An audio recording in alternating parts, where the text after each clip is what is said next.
Assalamualaikum warahmatullahi wabarakatuh.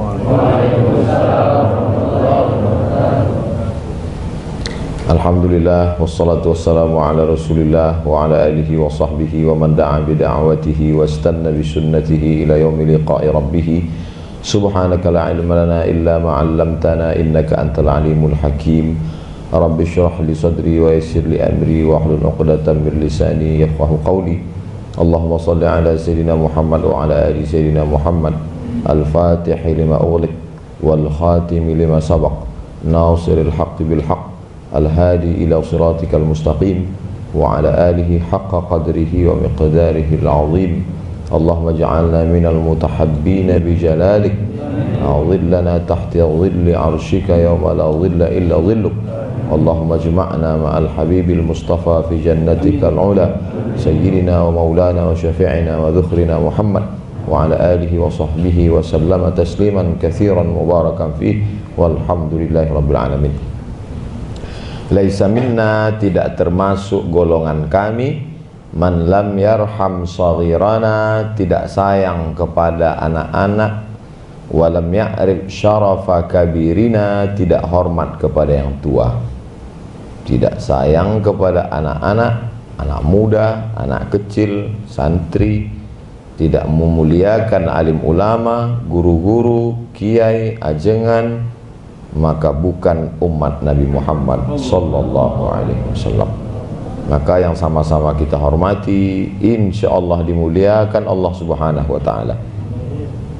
Mudir Ma'had Al-Hikmah An-Najiyah dan seluruh jajaran para asatiz, tak dapat Al-Faqir sebutkan, matta'anallahu bi tuli umurihim wa bi husni adabihim wa lutfihim, jama'anallahu ma'ahum ma'al habibil mustafa Muhammadin sallallahu alaihi wasallam.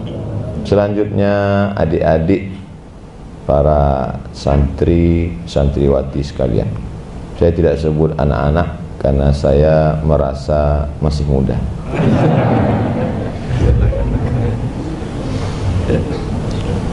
Bahwa air yang di depan ini adalah untuk Abdus Somad. Begitu kata Abi tadi, ini air Zam-Zam untuk Ustadz Abdul Somad. Air ini untuk saya. Berarti itu sudah ditetapkan di Lauhil Mahfuz untuk saya. Sudah tertulis nama saya di air itu, bahwa kalau sudah untuk Abdus Somad tidak akan mungkin diminum oleh Abdul Jalil. Mohon maaf kalau ada namanya Abdul Jalil. Lalu kemudian menyikapi masalah takdir ini, satu kelompok namanya orang-orang yang terpaksa dengan takdir, Jabariyah. Maka dalam nikah itu ada namanya wali mujbir, ayah, kakek yang bisa memaksa anaknya atau cucunya. Dia pulang dari pasar, dia cerita ke anaknya, anakku, ya ayah, kau sudah kunikahkan dengan tukang ikan tadi. Nikahnya sah. Sampai begitu, karena dia wali mujbir. Dari kata mujbir ini diambil Jabariyah, manusia majbur, terpaksa oleh takdirnya. Dia tak punya daya, tak punya upaya, seperti pohon kayu yang dihembus angin, seperti wayang yang dimainkan oleh dalang. Maka dia tak ada upaya. Maka mereka menyerahkan semuanya kepada Allah, kepada Tuhan. Ketika ditanya, mengapa kamu minum khamar? Saya tidak minum khamar. Terus kok kamu mabuk? Sudah tertulis di Lauhil Mahfuz. Ini kelompok disebut dengan ahlul fitnah wad dhalalah. Karena mereka ini menisbatkan yang jelek-jelek kepada Allah, dan yang paling fatalnya adalah jelas-jelas pilihannya itu buruk, tapi kemudian diharamkan Allah, tapi dia katakan itu karena Allah. Melegitimasi perbuatan dosa bukan mencari kebenaran tapi mencari pembenaran. Maka untuk melawan kelompok Jabariyah ini, datanglah kelompok yang kontra dengan Jabariyah. Lalu mereka mengatakan tidak ada itu takdir. Maka mereka nisbatkan diri mereka kepada Qadariyah, lawan dari Jabariyah.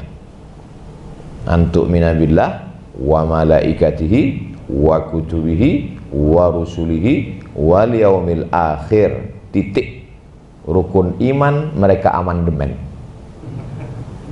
Tidak ada antu'mina bil qadari khairihi wa syarrihi. Cukup hanya 5 saja, karena beriman kepada takdir itu akan melemahkan umat Islam. Kelompok ini bernama Qadariyah, yang kemudian mengkristal menjadi kelompok Mu'tazilah. I'tazala Wasil anna. Wasil bin Atha memisahkan diri dari majlis Al-Imam Al-Hasan Al-Basri. Maka kata Imam Al-Hasan, i'tazala Wasil anna. Wasil sudah memisahkan diri dari kita. Perbuatannya i'tazala, orangnya disebut dengan Mu'tazil. Jamak dari kelompok mereka itu adalah Mu'tazilah. Dan kadang kita pun selalu juga memakai istilah itu. Kita sedang duduk rame-rame makan, ngobrol, cerita, ada satu yang agak jauh, i'tazala sahibuna anna wa huwa mu'tazili.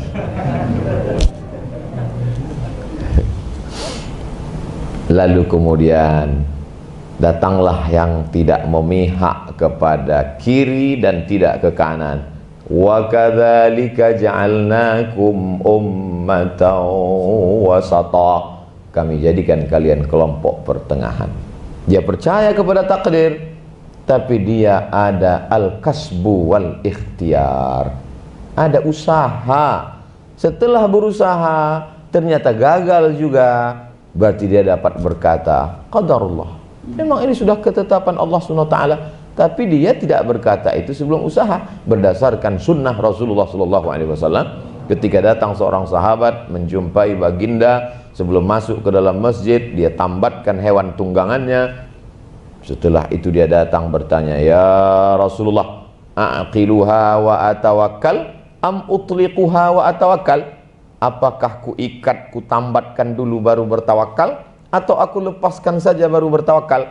Kata Nabi, iqilha urbutha, ikatkan dulu, setelah ikat barulah bertawakal.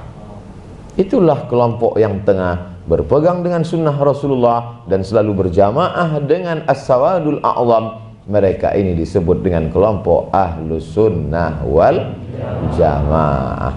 Jadi ciri dari kita semua adalah yang pertama, berpegang kepada akidah ahlus sunnah wal jamaah.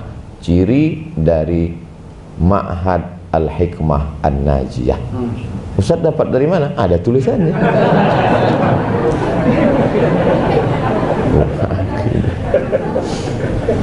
Aqidah diambil dari 3 huruf, ain, qaf, dal. Ada penjual, ada pembeli, maka 2 tali ini mesti disimpulkan, diikatkan. Mengikatkan 2 tali itu disebut dengan aqdun. Aqada, aqdun. Maka disebut ada namanya akad jual beli. Bi'tukaha, aku jual ini dengan engkau. Kata dia, qabiltu. Kadang-kadang kita menganggap kita bermazhab Syafi'i, tapi ternyata kita jual beli tidak pernah pakai akad. Di Riau, di Sumatera, di kampung, dalam perjalanan dakwah, Ustadz Somad jalan dari Pekanbaru jauh sampai beberapa kilometer, lalu kemudian sampai di tengah jalan ada buah duku. Lalu Ustadz Somad pun beli. Berapa sekilo, Bu? 20.000. Mau ditawar kasihan. Akhirnya kasih uang, dia pun bungkuskan beri. Setelah itu mau dibawa, apa kata si ibu? Jual ya. Ternyata si ibu lebih mazhab Syafi'i daripada Abu Somad. Malu. Jual ya, kata dia. Lalu dijawab, ya beli. Kita sudah menganggap dengan memberi itu sudah bil mu'ata. Innamal bai'u antaradin. Jual beli itu sama-sama ridho. Ridho itu letaknya di mana? Di hati. Dari mana kita tahu pembeli itu ridho, penjual itu ridho, dia ikhlas memberikan bendanya, barangnya, buah-buah yang dia jual? Diucapkan di mulut, walaupun letak ridho itu di hati. Innal kalama la fil fuadi wa innama ju'ilal lisanu alal fuadi dalila. Asal kata itu di dalam, tapi kita nggak tahu apa yang ada di dalam hati orang. Kadang kita lihat dia senyum, kita sangka senang, padahal dia mikirkan yang lain. Maka diungkapkanlah di mulut. Terjadinya akad antara penjual dengan pembeli disebut dengan akad. Begitu juga dengan seorang laki-laki memiliki seorang anak, dia senang lalu diakadkannya, maka ada akad jual beli, ada akad nikah. Dua simpul tali yang diikat kuat sampai tidak lepas disebut dengan akidah. Jangan sampai mati. Sekali ikat sampai mati tidak akan terbuka. Ikatan yang diikat lalu terbuka, ikat pagi buka petang, ikat petang buka malam, itu bukan akidah, itu tali sepatu.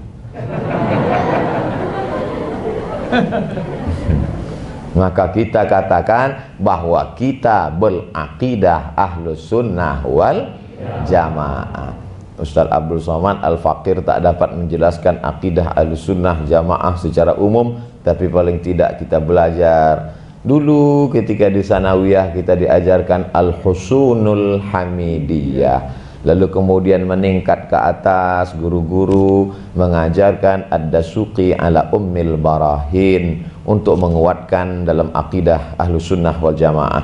Para ulama mengajarkan anak-anak mereka Aqidatul Awam yang syarahnya dijelaskan oleh As-Sayyid Muhammad Alawi Al-Hasani Al-Maliki. Lalu kemudian disebarkan kepada umat Islam untuk supaya kembali kepada pegangan Ahlus Sunnah wal Jamaah. Kita pula dikenalkan pada kajian sifat 20, 40, 50 wujud qidam baqa, bahkan dinyanyikan di surau-surau. Wujud qidam baqa mukhalafatu lil hawadisi qiyamuhu binafsihi wahdaniyah qudrat iradat ilmun hayat ma basar kalam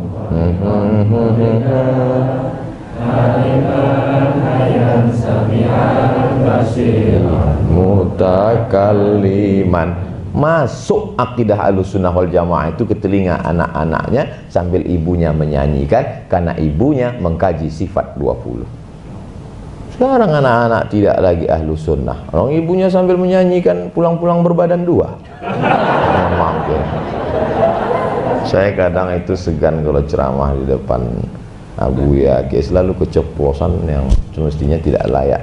Maka selalu saya ucapkan mohon maaf, su'ul adab, tidak tepat. Padahal semestinya kan tausiah itu penuh dengan hikmah, penuh dengan itu salah satu kekurangan saya. Akidah Ahlussunnah wal Jamaah. Lalu kemudian saya tidak mengambil hukum halal, haram, makruh, mubah, sunat, sunat muakkad. Terus kamu ngambilnya dari mana? Langsung kepada Quran dan Sunnah Rasulullah Sallallahu Alaihi Wasallam. Hebatnya. Padahal waktu baca Quran, yang dia baca Quran terjemahan Departemen Agama. Katanya langsung ke Quran dan Sunnah. Pas baca Quran, Quran Depak. Quran Depak itu diterjemahkan siapa? Ulama. Kalau begitu kita paham Quran dan Sunnah melalui penjelasan ulama. Maka ulama, ada ulama akidah, Imam Abul Hasan Asy-Syadzili, Imam Abu Mansur Al-Maturidi. Ada ulama tasawuf, Imam Junaid Al-Baghdadi. Lalu kemudian Imam Abu Talib Al-Makki dalam Qud Al-Qulub. Datanglah Imam Abu Hamid Al-Ghazali terinspirasi dengan kitab Qud Al-Qulub. Dia tulislah Ihya Ulumuddin. Lalu datanglah kitab-kitab yang lain menyusul, tapi puncaknya adalah Ihya Ulumuddin. Datanglah ulama dalam kitab bidang fikih, Imam Abu Hanifah yang kemudian masyhur dengan mazhab Hanafi, Ahnaf. Lalu kemudian datang Imam Malik bin Anas. Lalu kemudian datang pula Imam Muhammad bin Idris Asy-Syafi'i. Lalu kemudian datang pula Imam Ahmad bin Hanbal, yang dikenal dengan 4 dari kalangan mazhab fikih yang masih tergabung dalam koridor Ahlus Sunnah wal Jamaah. Makanya dalam beberapa ormas di Indonesia berakidah Asy'ari, bermazhab fikih Syafi'i, dengan tetap menghormati mazhab yang lain selama dalam masih Ahlus Sunnah wal Jamaah. Dulu para abuya, para kiai, para ustadz, para tuan guru mengajarkan begitu. Kamu saya ajarkan mazhab Syafi'i, tapi tetap menghormati mazhab Hanafi, mazhab Maliki, mazhab Hambali. Sekarang tidak. Sayalah imam mazhab kelima. Wah, siapa kita? Imam Muhammad bin Idris Asy-Syafi'i punya keponakan. Ditanya keponakannya, pamanmu Syafi'i itu belajar bahasa Arabnya di mana? Di Bani Huzail. Bani Huzail suku Arab Badui yang bahasanya tidak terkontaminasi. Bahasa di Makkah itu terkontaminasi dengan orang asing, karena Makkah tempat bisnis, maka di sana ada orang Romawi, di sana ada orang Persia, di sana ada orang Ethiopia, Habasyah, Abyssinia, rusak bahasanya. Maka Imam Syafi'i pergi ke perkampungan untuk mengenal bahasa asli, bahasa Arab, supaya mudah memahami Quran dan Sunnah Rasulullah SAW. Berapa lama dia belajar bahasa Arab itu? Ishruna sanah, 20 tahun. Ini belajar bahasa Arab 6 SKS.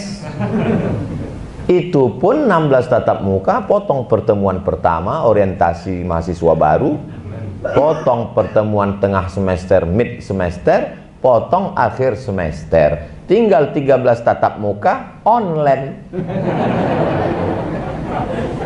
Lalu berkata, Syafi'i manusia, aku juga manusia.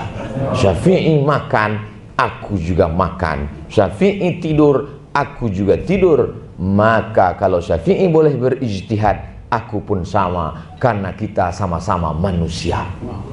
Kalau ada orang ngomong begini, bisikkan ke telinganya, sampean waras. Imam Syafi'i kalau pulang dari masjid, telinganya dia tutup. Kalau dia pergi ke masjid, telinganya dia sumbat. Ketika ditanya, kenapa kau tutup telingamu wahai Syafi'i? Aku khawatir semua yang ku dengar dari rumah ke masjid, aku ingat semua. Imam Syafi'i kalau baca kitab, dia buka halaman sini, halaman ini dia tutup. Kenapa? Karena kalau dia buka ini, dia paham juga, bercampur pemahaman itu di dalam.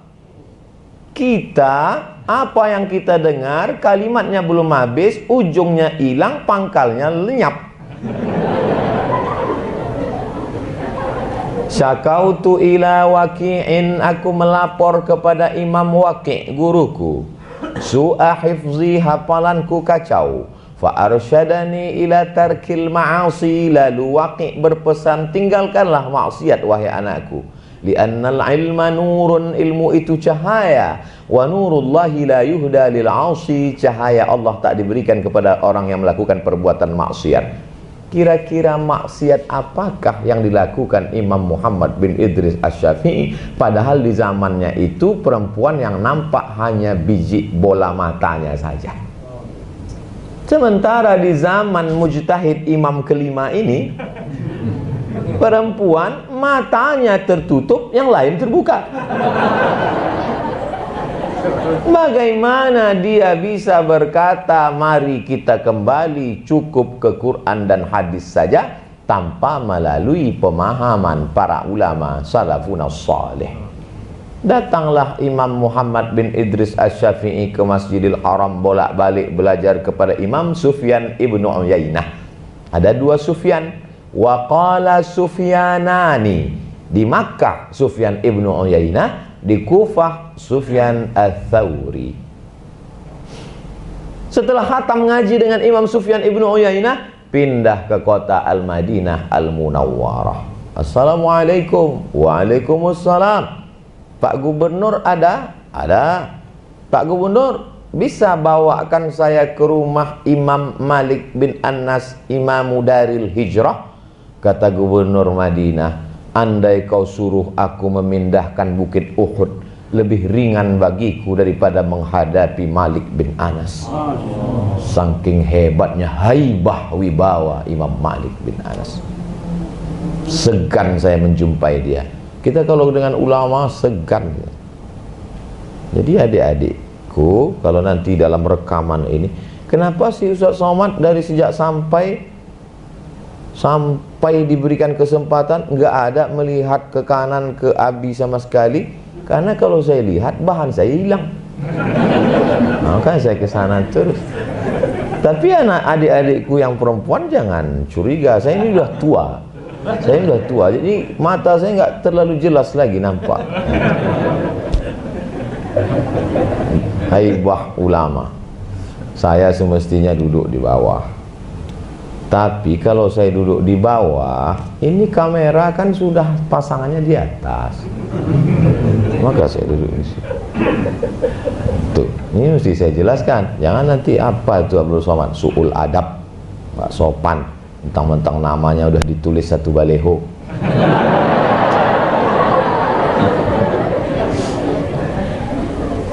Lalu akhirnya Gubernur Madinah mau juga menemani Muhammad bin Idris Asy-Syafi'i. Datanglah ke rumah Imam Malik bin Anas. Assalamualaikum. Waalaikumsalam warahmatullahi wabarakatuh.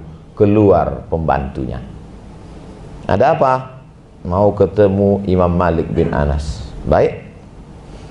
Assalamualaikum Imam Malik. Waalaikumsalam. Ada tamu di luar. Mau apa? Mau belajar kepada engkau. Suruh dia baca kitab saya dulu supaya nyambung kajinya. Kitab itu sudah ku talaqtikan kepada 70 ulama Madinah. Wa ta'tu kitabi hadza ala 70 min fuqaha'il madinati kulluhum wata'uni fasammaituhu muwatta'a. Kitab ini sudah kupresentasikan kepada 70 ahli fikih kota Madinah. Semuanya setuju dengan kitab ini dan kunamakan kitab ini muwatta', muwaffaq, wafaqahu, disetujui oleh para ulama. Keluarlah pembantunya. Assalamualaikum. Waalaikumsalam. Aku sudah sampaikan hasrat niat baikmu kepada Malik. Apa kata Imam Malik? Katanya, kau pulanglah dulu, baca dulu Muwatta', nanti barulah kau belajar supaya nyambung kaji. Kata Imam Muhammad bin Idris Syafi'i, tolong sampaikan ke Imam Malik bahwa Muwatta' itu sudah di sini semuanya. Makanya ada kitab Muwatta' biriwayati Muhammad bin Idris Asy-Syafi'i. Ada biriwayatil Imam Hasan Asy-Syaibani. Kitab Muwatta' yang dicetak sekarang biriwayatil Imam Yahya ibni Yahya Al-Laitsi. Kenapa 14 riwayat Muwatta'? Kenapa kitab Muwatta' riwayat Yahya ibnu Yahya Al-Laitsi yang dicetak di seluruh dunia? Karena itulah last edition. Imam Yahya ibnu Yahya Al-Laitsi sudah mendengar kitab Muwatta' ketika dia berada di Andalusia.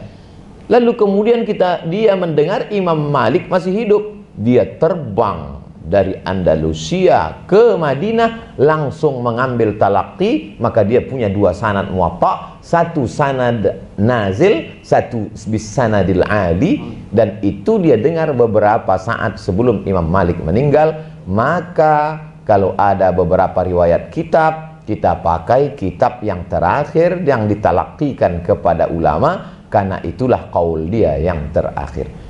Ini juga untuk membantah kalau ada orang, apa itu Imam Syafi'i, ada qaul qadim, ada qaul jadid. Imam Malik kan nggak ada begitu. Imam Malik tidak menyebut qaul qadim, qaul jadid, tapi riwayat Malik antara riwayat 1 sampai ke riwayat 14 bermacam-macam. Dan yang paling sempurna, yang paling tebal, yang paling lengkap adalah biriwayatil Imam Yahya ibn Yahya al-Laitsi. Orang-orang Maroko mengatakan susunan kitab sunnah yang paling tinggi pertama Muwatta. Setelah Muwatta Sahih Al-Bukhari, setelah Sahih Bukhari baru Sahih Muslim.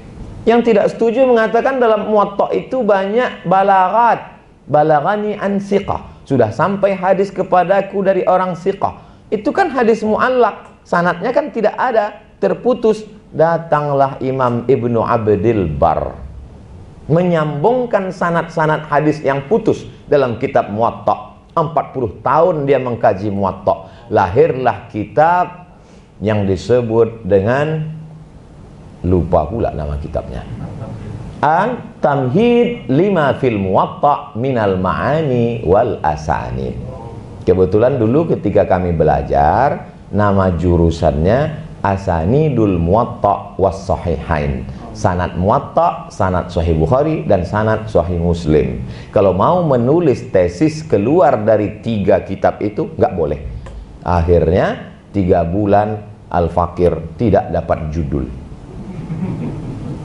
Ada senior Al-Fakir dari Libya, negerinya Muammar Qaddafi, namanya Abdul Ilah, yang bertanya Abdul Somad. Abdul Ilah, naam ya Abdul Somad, mungkin tusa'iduni? Ahlan wa sahlan. Mada ya akhi? Ana ma hasaltu 'ala al-mawdu' li kitabati al-bahsi an asanidil Muwatta was Sahihain. Masmul wihdah, apa nama jurusannya? Asanidul Muwatta was Sahihain. Ammal Muwatta'u faqad darasahu 40 sanah al-Imam Ibnu Abdil Bar. Sanad Muwatta sudah dikaji Imam Abdul Bar 40 tahun. La yabqa laka hatta al-alif wal waw. Tak tersisa lagi untukmu hai Abdul Somad, alif maupun waw. Kaifa Sahih Bukhari ya akhi? Amma Sahihul Bukhari faqad darasahu al-Imam Khatimatul Huffaz Al-Hafiz Ibnu Hajar Al-Asqalani. Dafa'a an Sahih Bukhari fi muqaddimati Fathul Bari Al-Hadyus Sari bi muqaddimati Syarh Sahih Al-Bukhari. Aidan la yabqa laka hatta al-waw ya akhi. Wa baqiya li Sahih Muslim. Kalau begitu masih ada lagi kesempatan untuk Sahih Muslim. Amma Sahihus Muslim faqad jaa al-Imam An-Nawawi hatta la yatazawwaj ya akhi. Imam Nawawi mengkaji Sahih Muslim sampai tidak menikah, menulis dalam kitab Al-Minhaj Syarah Sahih Muslim Ibn Al-Hajjaj. Selesai ngomong dengan orang Libya ini, makin stres saya. Lalu kemudian orang Maroko menempatkan itu dalam kitab yang pertama, urutan kitab sunnah. Dan mereka sangat ta'assub, fanatik dengan Malik. Sebelum khatib naik mimbar, maka mereka akan berkata, qala imamuna Malik. Saya rasanya belum pernah mendengar di Indonesia orang qala imamuna Syafi'i. Karena bagi kita semua itu imam kita. Mereka tidak. Qala imamuna Malik an Abi Zinadi anil A'raj an Abi Hurairah radhiyallahu anhu qala Rasulullah sallallahu alaihi wasallam, min aina anta ya Abdul Somad? Ana min Indonesia. Antum ala madhhabil Imam Syafi'i. Naam, Imam Syafi'i masyaallah imamun azim. Aywa ya akhi, lakin huwa tilmizu Malik. Begitulah mereka mengagungkan Imam Malik. Kita nggak ngelawan, badan mereka besar. Jadi kita berpegang kepada Ahlus Sunnah wal Jamaah melalui imam-imam itu. Ada Imam Lais bin Sa'ad. Kanal imamul Laisu afqahu min Malikin. Imam Lais dikatakan lebih alim daripada Imam Malik. Ada Imam Ibnu Abi Layla, ada Imam Asy-Sya'bi, ada Imam Sufyan Ats-Tsauri, ada Imam Sufyan Ibnu Uyainah, ada Imam, mana mereka? Kenapa yang ada cuma 4? mereka muncul 4 karena murid-murid mereka yang luar biasa. Datanglah Imam Syafi'i memanggil Rabi' al-Muradi. Ta'al Rabi'. Imam Rabi' pun datang. Uktub risalati. Tulis risalahku. Datanglah Imam Rabi' mengambil kertas, dia tulis risalah Imam Syafi'i. Imam Syafi'i ngomong, Imam Rabi' nulis terus risalah. Jadilah kitab Ar-Risalah 300 halaman. Tanpa melihat Quran, tanpa melihat hadis, tanpa melihat, jadi kitab. Lalu si imam mazhab kelima tadi buka Google, buka YouTube, buka ini 3 bulan, 5 bulan, setahun, keluarlah kitab 15 lembar. Memalukan. Jadilah kitab Ar-Risalah kitab tertua pertama dalam bidang usulul fiqh. Kalau ada orang mengatakan bahwa kitab Ulumul Hadis yang pertama ditulis oleh Imam Ar-Ramah Hurmuzi, maka sesungguhnya kitab Ulumul Hadis pertama adalah kitab Ar-Risalah. Ar-Risalah kan kitab usul fikih, Pak Ustadz. Betul. Coba sebutkan dasar pengambilan fikih. Quran, hadis. Saat membahas hadis sunnah, itulah Imam Syafi'i membahas tentang hadis, tentang mustalah hadis. Maka saya kasih tahu ke mahasiswa Fakultas Usuluddin jurusan hadis, kalian coba tulis nanti Al-Mustalahat Al-Hadithiyah min Kitabir Risalah li Mujtahidil Ummah Muhammad bin Idris Asy-Syafi'i. Insyaallah Ustaz, kata mereka, sudah hampir 5 tahun belum jadi-jadi. Padahal kalau dia mau, dia bisa mengambil Al-Mustalahat Al-Hadithiyah min khilali Kitabir Risalah li Mujtahidil Ummah Muhammad bin Idris Asy-Syafi'i rahimahullah. Lalu kemudian apa slogan kita? Akidahnya Asy'ari, bermazhab Syafi'i dengan tetap menghormati Hanafi, Maliki dan Hambali. Jadi ini poin kedua Pak Ustadz, ya. Dapat dari mana? Itu tulisannya.